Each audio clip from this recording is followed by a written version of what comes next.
Coming up next on the Breadwinning Mums. You need your different buckets. I don't know if I've talked to you about the buckets. Imagine you're full of water. What are the buckets that you need to make you feel balanced? For me, at my stage in life, it's my family and friends, my relationships. It's my work.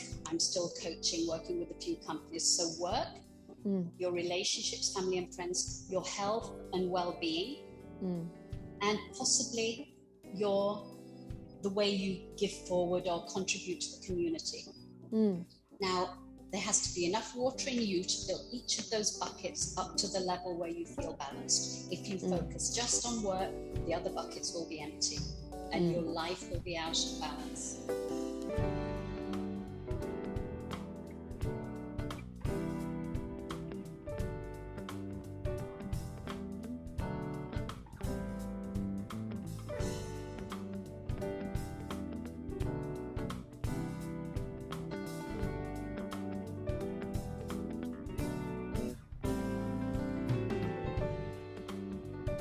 Welcome to the show. I'm Jane Lim. On the Breadwinning Mums podcast, we debunk the myths of working mums, cheer each other on, and show the world that it's okay to be a mum and still pursue excellence in your chosen area of expertise. Today we're chatting with Julie Parkinson, a fellow breadwinning mum with 2 adult sons, Jake and Joshua. Julie is the director of Mother's Heart organization.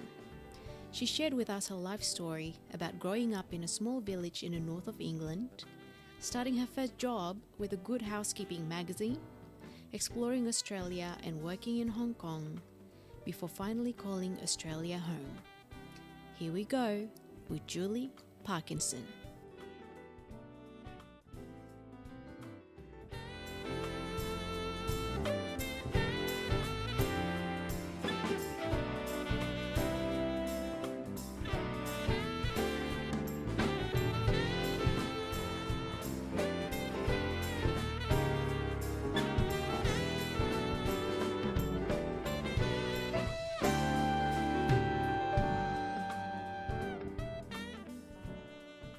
Hello, Julie. Good morning, Jane. Good morning. Good to see you again. Thank you so much. It's lovely to be in touch. Would you be able to let us know a little bit more about your background, where you started from and how you arrived to where you are now? Of course, delighted to. I was born in a village, a very small village in the north of England. Don't worry, I won't go through the whole chronology, but I had 3 brothers and 3 boy cousins who lived next door. So I grew up with 6 boys, which was an interesting perspective on life. Yeah. My dad was a factory worker who left school at 13. So wow. I think it was interesting that my mum and dad didn't have a lot of expectations from their children because already they thought we were doing really well. When I was, I think a moment that was quite defining, when I was 16, my dad had a heart attack. Oh, wow. And we almost lost him. Fortunately, we didn't. But at that time, his nutritional status was not good. And so I started planning his diet, preparing meals for him. And I think that's when I really started being interested in health and nutrition. I went to university at 18 in the south of England and did a degree in home economics, and my main area was nutrition. And I was fortunate that my first job was with Good Housekeeping magazine, which was pretty well known at the time as a nutrition researcher. I did that for 2.5 years and then went to Australia on a gap year. And one of the, whether you believe in coincidences or whatever you call it, Good Housekeeping were launching in Australia. So I got an introduction and was hired as consumer editor, which was fantastic for me. So for about 7 years, I worked in women's magazines as a health writer, researcher, then came back to the UK. I'd met Barry, my husband, at university, and at that time we'd been dating for 7 years. Oh, Met wow. a lot of the time in different countries, but we came back to the UK and got married. Wow. And Barry got a job in Hong Kong as a young engineer. My Mm. 2 sons are both engineers, but Yeah. that's a different story. Yeah. So we went to Hong Kong, and Barry was working as an engineer. And I met an Indian entrepreneur who had come to Hong Kong a few years before with $10 in his pocket. He hired me to help him build businesses. So, and his name was Ranjan Marwar, amazing man. He just came up with 100 ideas a week. Probably 95 of them were never going to work, but 5 of them were probably brilliant. Yeah. So we worked together for 17 years, building companies. Yeah. Ranjan had an outdoor advertising company. And so I, in the mid to late 80s, as a young British woman, used to go to Japan and sell neon signs to the Japanese clients, to Sony and Sanyo and Fujitsu. Yeah. Which was, looking back, it was interesting, it was scary. And then Ranjan sold that business, the outdoor advertising business. And at the time, I wanted to start an events business. Okay. So, and the reason for that, one of the signs that we sold was to a company called Foster's. I think most people are familiar with the Foster's beer brand. Yeah. And we built a very big sign on a building called Harcourt House in Hong Kong. And we suggested to the client, let's do a launch party. And he's like, well, who can do it? And it's like, I can. So that was my first $1 million party, Hong Kong dollars, Wow. But, and that's how I got into the events business. And after that, I said to Ranjan, I want to start an events company. Yeah. Did you have any experience in events planning beforehand? No. Such a go-getter. I love it. No experience. And that was probably good, probably bad, because I thought, how hard can it be? You need a venue, you need food and beverage, you need possibly entertainment, you definitely need guests. And so I hired people who did have events experience. And over the next 14 years, built probably one of the best boutique events companies around Asia. That's great. And one of your clientele was the Bill Gates Foundation? Yes, I did. I worked for Microsoft. And so we did the Bill Gates roadshows around Asia, where we brought all his clients to the different locations. And I was responsible at the time for the Bill bag, all the things that Bill Gates used to take with him on tour. Yeah. Like his Diet Cherry Coke and his comb and his matching tie and matching shoes. So it was, oh, wow. It was a fascinating time. Yeah, yeah. How was he? He was wonderful. He was wonderful. Yeah? He was one of the kindest, most humble clients I've worked with. Oh, okay. So not too demanding. No, not at all. I mean, and I obviously, I didn't have a lot of direct contact with him. I was working with his team. Yeah, yeah. And the Microsoft culture at the time was incredibly hardworking. Yeah. Okay. Around the clock. Yeah. Okay. So you mentioned growing up with 3 brothers and 3 boy cousins. What was that like? I have 3 brothers as well. It taught me a lot about grit and resilience and, trying to really speak up for what you want and what you believe in. Was that the same experience with you? I think it was. And I think I used to get into trouble at school. I was very small. I was tiny. But my way of resolving conflict at that time was to fight, was to hit. Yeah. So I was constantly in trouble. I remember I would be hauled in to polish the tables at lunchtime for fighting with the boys in the playground. Obviously that wouldn't happen today, but at the time it was my self-defense. So that was my language of solving things. Yeah. Fortunately, I've moved on. Yeah. Okay. And I think the flip side of it is that sometimes I miss the delicate nuances that can come from like female to female interactions. Do you find that that's the case with you as well? I think it depends. I think I have some great female friends and I share things with my female friends that I wouldn't share with male friends. So I think, yes, I think you go to different people in your life for different things. And while I still have a very close relationship with my brothers and some of my boy cousins, I'm probably closest to my female friends now. Yeah. Okay, that sounds interesting. So you were on a long distance relationship with Barry for 7 years before you got married. Yes. What was that like? I think I met him when I was 21. He was 23. We were both intent on building our careers. So it was very much, you do your thing, I'll do my thing. And when we can get together, it will be fantastic. So we got together, we had an amazing Christmas in Kenya, in Mombasa. We spent time, he was in the Middle East, I went and spent Christmas there with him. And at times he'd come back and be based in the UK. And so, you know, we'd see each other whenever we could. But I think that's made us stronger as a couple, because when we then came to Australia, for the first time, we started a business together. We are chalk and cheese. We have such different working styles. Barry is he ran a publicly listed company for Asia. He was an amazing CEO. As an engineer, he put the foundations in place for a business that I could never have done. But I had possibly the vision to know where I needed the company to go. I had the ability, both in Australia and Hong Kong, to attract and retain really amazing clients. And so I would come up with an idea and he'd say, I have no idea how you're going to do it, but I will help you figure that out. And if you say you're going to do it, you probably will. Yeah. So, you know, we divided and conquered.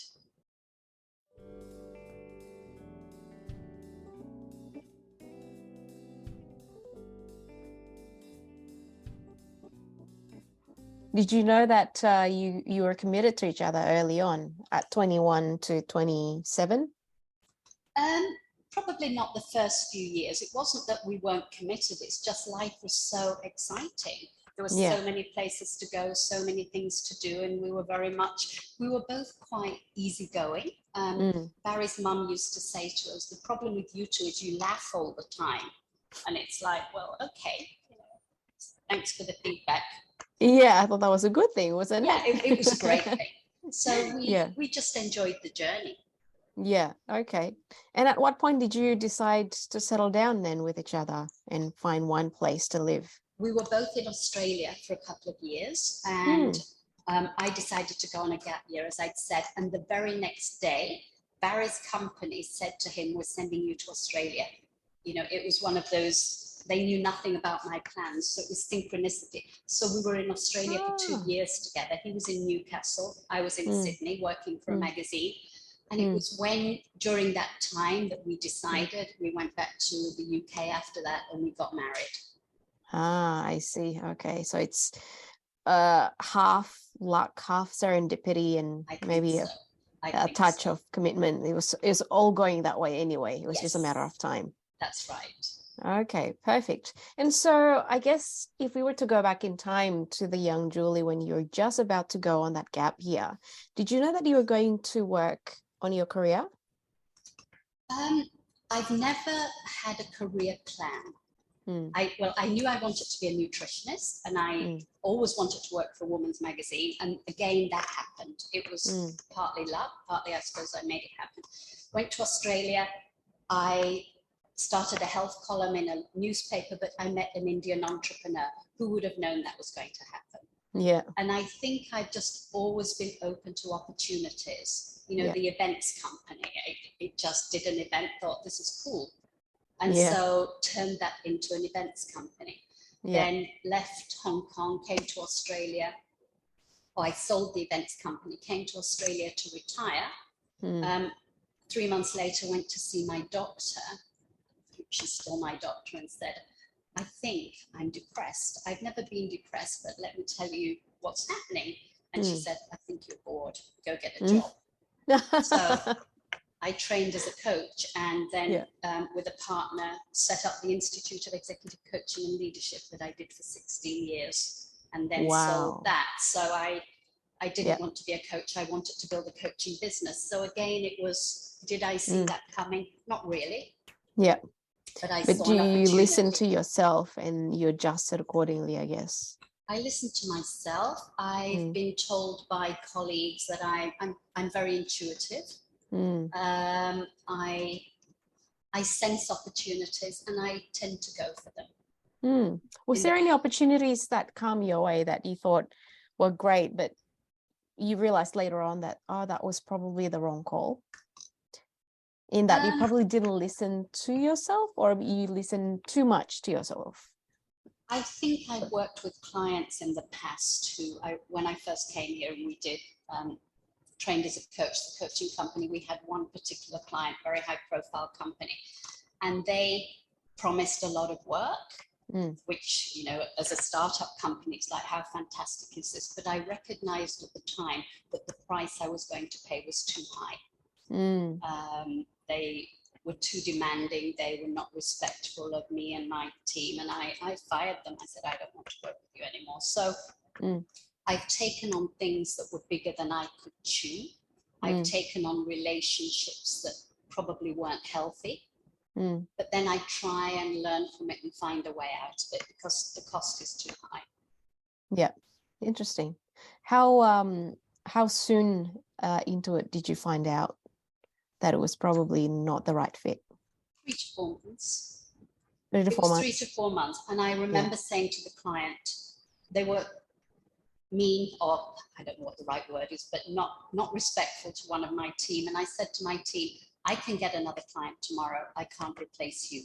You're irreplaceable. So they go, you stay.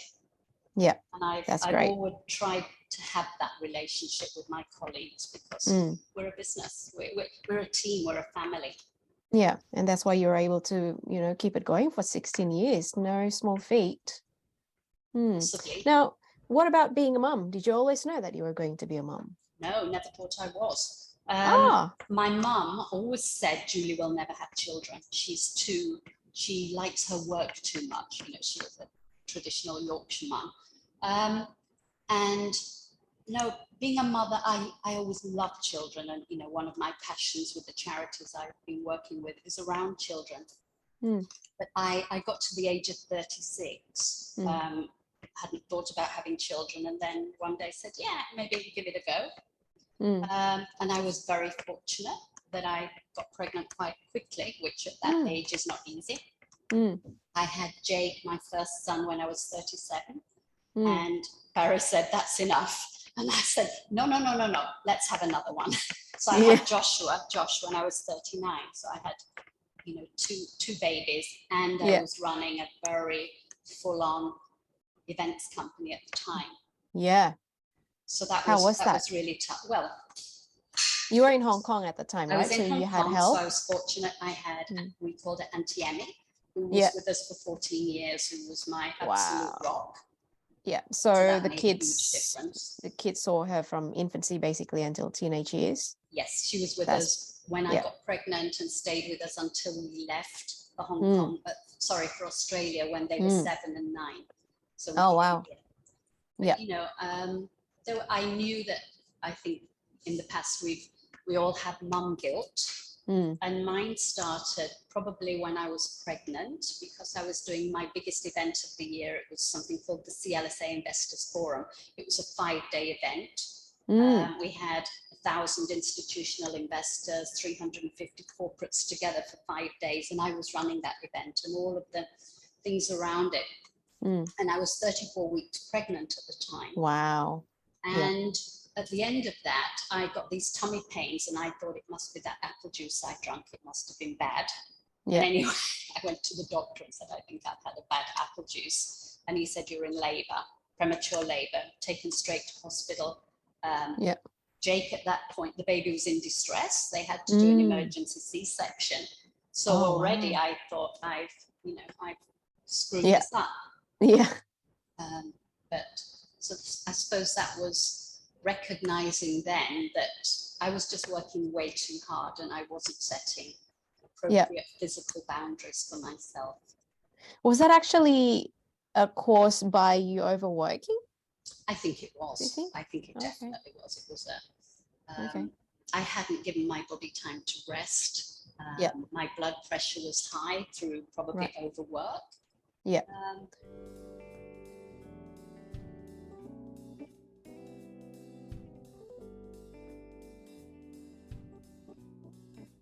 So that must be a huge start to your motherhood journey. Did you go back to that moment time and again? Yes, definitely. And then I kept working because when, as you know, when you have your own business, you can't just pull the plug and say, I'm not doing this anymore.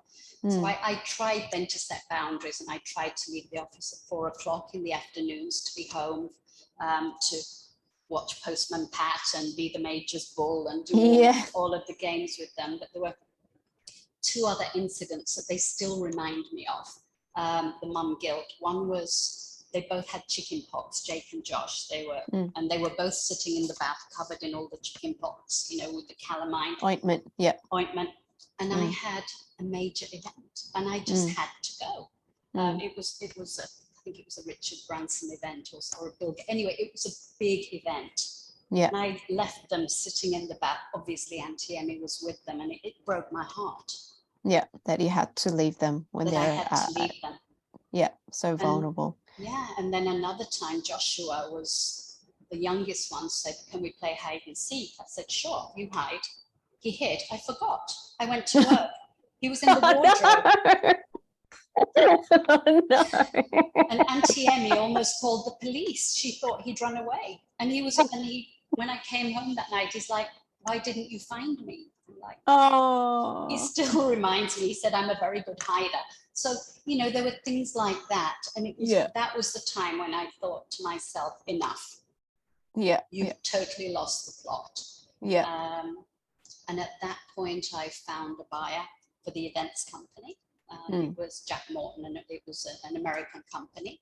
And they came over to do the Hong Kong handover back to China. Yes. And I met the chairman of the company that day. Wow. The day after, on July the 1st. Yeah. And agreed the sale of the company. So that was, you know, it was a combination of almost killing myself with overwork. I never neglected my children, but not giving them what they needed. Because I was so focused on work. It is always a push and pull, isn't it? Between wanting to live your best self, but also being mindfully available for your loved ones as well. But one thing that I mentioned first thing when I met you and Barry was how great Jake has turned out. I think Jake has this really wholesome quality of being a really nice and decent person, but also having the ability to carry his own weight, especially during group assessments. So, you know, despite all those traumatic experiences that, you know, we lived and relived, I think you did a really good job raising your two kids. Thank you. I think when we came to Australia, Jake was 9, Joshua was 7, and we started the Institute of Executive Coaching and Leadership, IECL, and Barry worked with me, and we had an amazing partner, John Matthews and Chip McFarlane and Mandy, so we had other people. But then every day, we didn't have, Auntie Emmy wasn't, God bless her, she didn't come with us. But so after that, every day, one of us was at the school gates at 3:10 to pick up the boys. Yeah. And so 2 days a week it was me, or 2 or 3 days a week it was me, 2 or 3 days a week it was Barry. And so at that point, we really had a great relationship with them. We sat down every night for dinner at 6:30. I've always had, it was before the time when everybody had phones, but it's like never phones on the dining room table, even now. If any of my family bring a phone to the dining room table, they'll say, Mum, apologize, I've just got an urgent call that may be coming in. And it's, you know, so things like that. And I think Barry, my husband, you know, is an amazing man. And he always said, give them enough to do something, not enough to do nothing. Yeah. So when you're in a position where you've accumulated some wealth, you know, if you're fortunate enough for that, it's very easy to throw money at your kids. Not the right thing to do. Yeah. That's great. Do you think that transition of having 2 days a week, spending a little bit additional time with the kids, do you think that was a monumental shift in your parental dynamics? I think it was because our kids have always known there has never been a day when they haven't felt loved. There have been days when they have felt that we haven't had the time to do. I remember Joshua at one point when he was little saying to me, I don't want more money, I want more mummy. Oh, I mean, how old was he? He was probably 5 or wow. 6. Yeah. Yeah. Okay. He used to bring me at work and say, come home now, and so that breaks your heart. Yeah. But yes, to me, I think I'm at a stage of my life now because, again, with the IECL, we sold that company 3 years ago.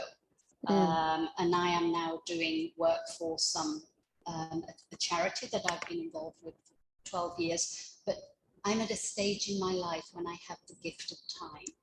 Yeah. It's the gift of time for my family, for my friends, for the causes that I believe in. Yeah. But more than anything, it's a gift of time for myself, which I've never really had. That's interesting. That's a great reflection too. And so had you had that time when you were a little bit younger, would you have gift yourself that time a little differently from how you would do it now?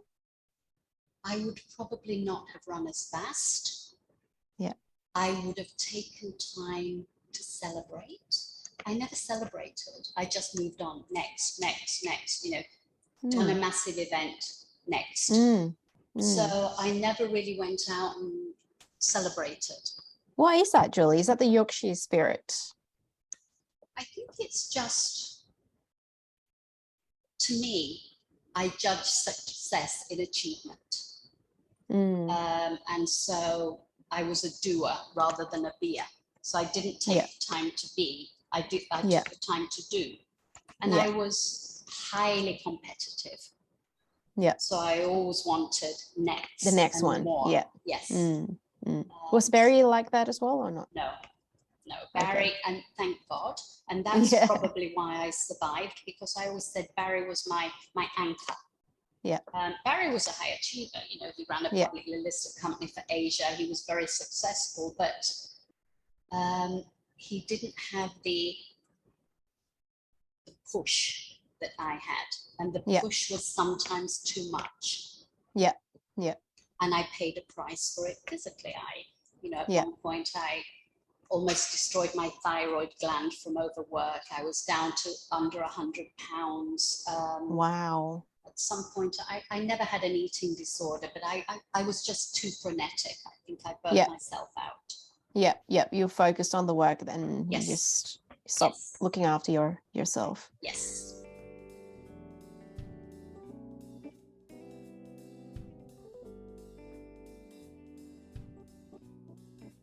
There must be a time when you and Barry were juggling, 2 high-powered careers. How did you juggle both of that and your 2 boys?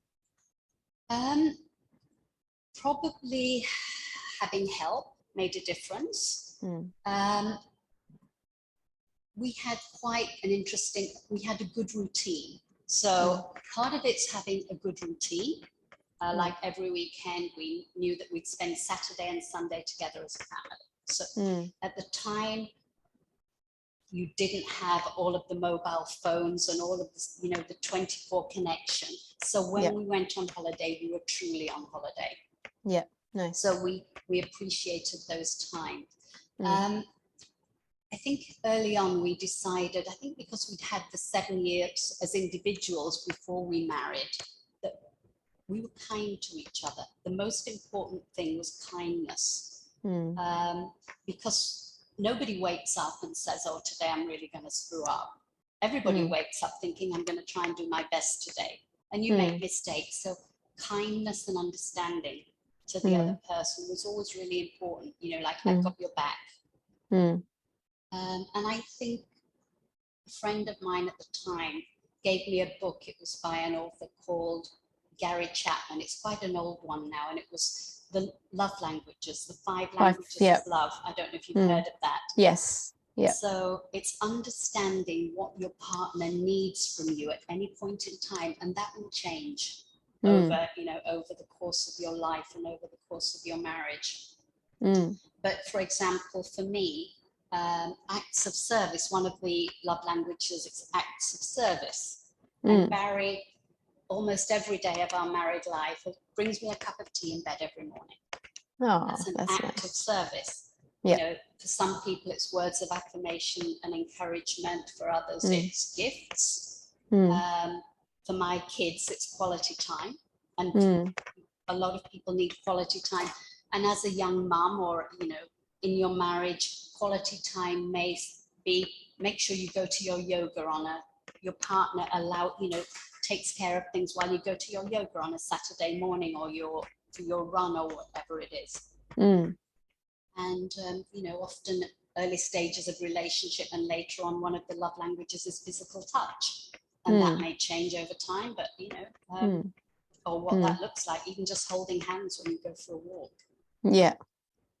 So that's interesting. It's being tuned into each other, but the most important thing is being kind. Yeah, that's nice. So simple. Yeah, and yet we tend to forget. Yeah. Yeah, it's more important to be kind than to be right. And Joshua, my youngest, told me that one day, Mum, it's more important to be kind than to be right. And it's like, yes, sorry, maybe I was unkind then. You were right. Yeah, he was a wise one then. Yeah, very wise one. Yes. Okay, all right.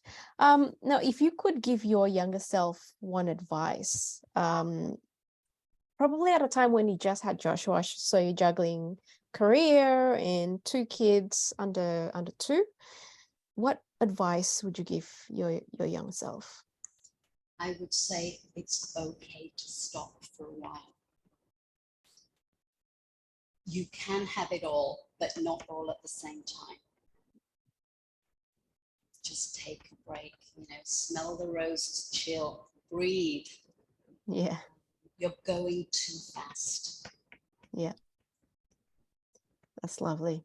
I would say that to myself. And I would also say, enjoy the journey, because it's not about the destination. We all end up in the same place. We all end up dead. And what you don't want on your epitaph, she worked really hard. Yeah. That's not what you want. Yeah. So enjoy the journey, every moment of it. Yeah. And that's also lovely. find a purpose, because it's not just about the money. The money is important. We all need it. It's a way of keeping the score. But it's not what you do, it's what you're contributing to, or your higher purpose. I think that at the end of your day, you look back, and that's the thing that's really important. Yeah. How long did it take for you to find your purpose? I grew up in quite a religious family. And when I was 16 or 17, this sounds strange, but I wanted to be a missionary. I got over that, but I always wanted to serve. And when I went to Hong Kong and met Ranjan, my business partner, and his amazing wife, Phyllis, they are the godparents of Jake and Josh now, so we're still very close lovely friends. Yeah. There was an article in the South China Morning Post, and it was about young women going across the border into China for 3rd trimester abortions, and all of the consequences that came with that. And Gary and Helen, the other couple who founded Mother's Choice, were missionaries. They'd come over, Youth with a Mission, to work with the Vietnamese refugees. And they were sitting in Ranjan's office, and Ranjan said, what should we do about that?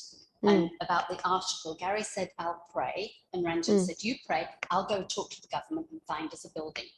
So he found a building and set up Mother's Choice, which was a shelter and a refuge for young pregnant women. And that's now 34, 35 years old.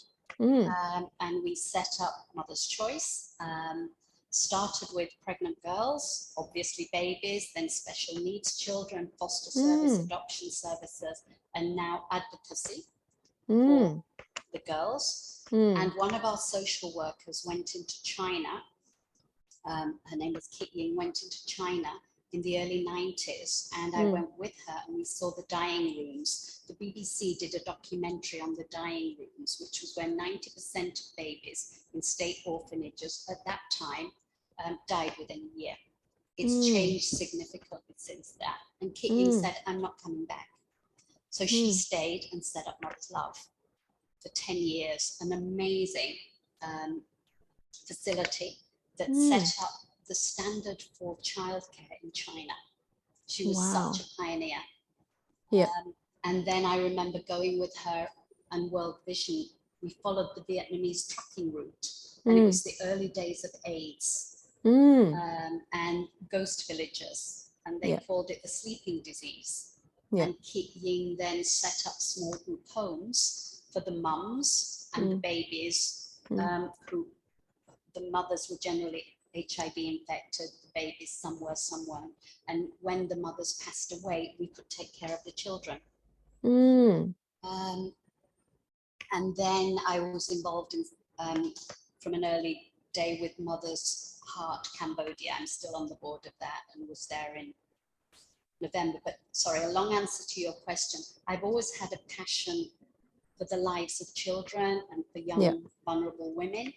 And rather than being a missionary, which I'm not cut out for, I try and use my skills and my talents to raise funds for these, donate funds for these, and make a difference in the way that I can see best. So that's my purpose. Yeah, and that's now beautiful. At my stage in life where I'm not working full time anymore, I can give my time and my service to Mother's Heart Cambodia.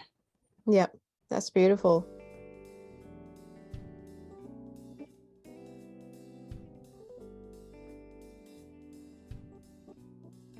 I was speaking to another breadwinning mum as well, Wendy Zveglik, about how being a person of faith can really help you go through difficult phases in life. Have you and Barry ever reached a point where you were both really tried? And how did your faith help you through that phase? You don't have to share the specifics, but maybe just the transition itself. Barry is not really, he didn't grow up in a religious family. I think he went to church as a little boy, but he doesn't have probably the same faith. He has a different faith. I suppose when I was pregnant with Joshua, my dad died. And that was a really difficult time. I couldn't go over to see him. I couldn't go to the funeral because I was 35 weeks pregnant and I'd made that mistake with baby number 1. So I wasn't going to, it was baby number 2. I think my faith and my beliefs have given me an understanding that this too shall pass.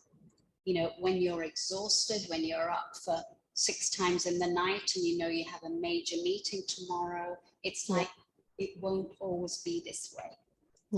This too shall pass. And it always gave me a faith that things were actually going to be all right. And one of my favorite sayings, it's from the Marigold Hotel, a movie, and it's like when the manager, this beautiful Indian gentleman manager, says, if it didn't end well, it's not yet the end. And that's become one of our family sayings. It's like, I didn't get the job, or the apartment fell through, or something went wrong. It's like we all say, not yet the end. Keep going. That's Keep nice. Going. So I think my faith just helps me to keep going. My belief in the goodness of people, and my belief in an abundant mentality. That's beautiful. All right. So one question that I usually ask all moms is, what's your alpha mom song?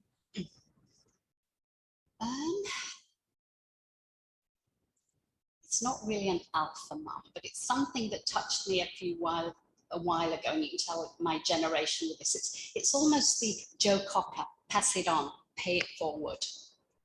that's not the kind of thing, I mean, there's I Am Woman, Hear Me Roar, and that's not really me. I don't need a song to help me roar. It's more you are already roaring. They get it off you. I'm trying to roar less. It's now when my nieces say, Auntie, what can we do for you? It's like, pay it forward. I have everything in the world and more than I will ever need.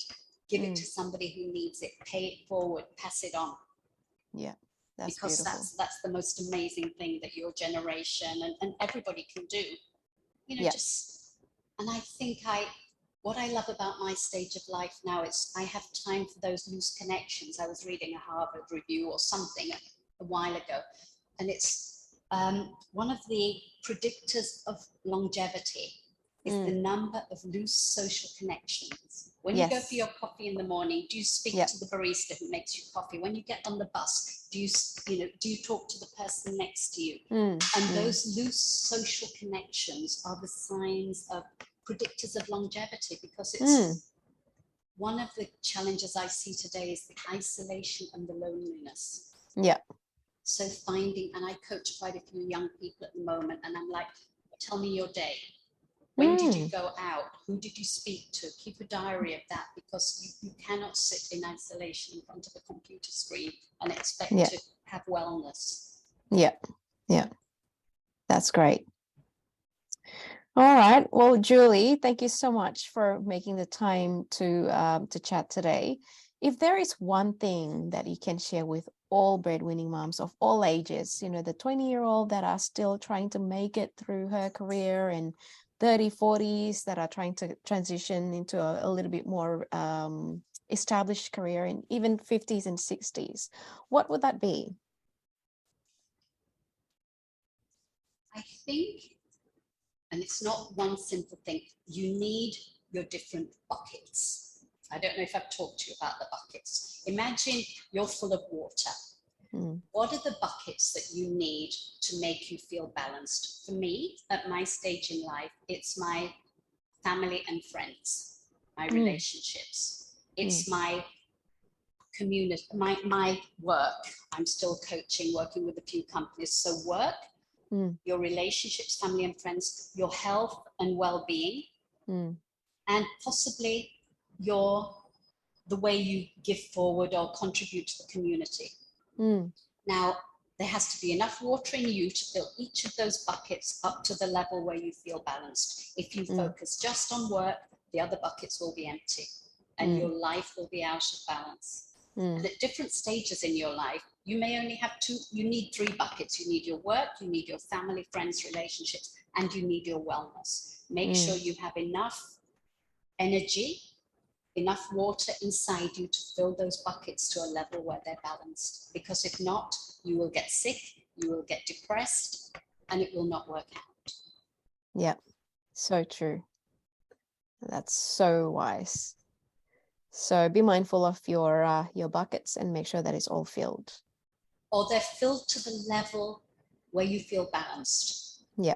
I would think in many, in Jake's age, your generation, it's probably work, relationships, and wellness. Wellness is often the one that goes by and by. First, yeah.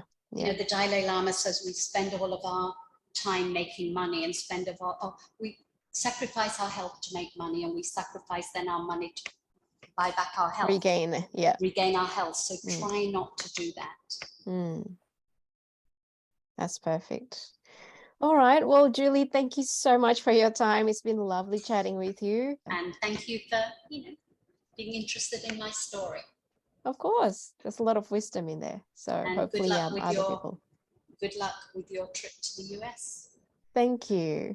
Thank you, All Jane. Right. Take See care. you, Julie. Bye-bye. Bye.